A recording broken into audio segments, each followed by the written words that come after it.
We was at the park playing basketball, me and my cousins. We was playing basketball from like 6 to 8.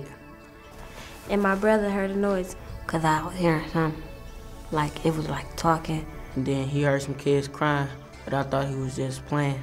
And I went out, and it was a boy and a baby.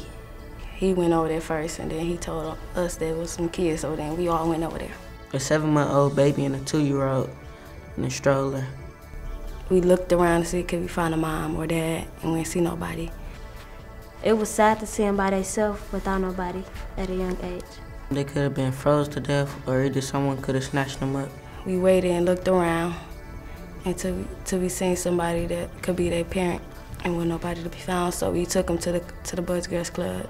I was the acting manager on duty, and we had locked up the building, and everything was around 9 o'clock.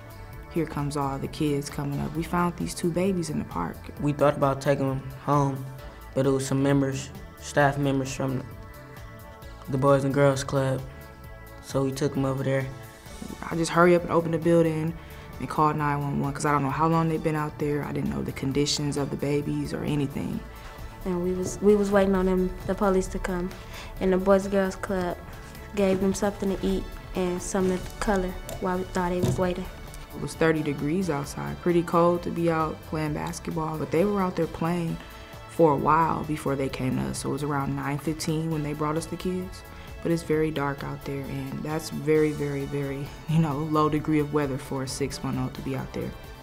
No telling how long they would have been out there if we didn't find them. And they should never left them out there. It makes me feel good, like I did the right thing.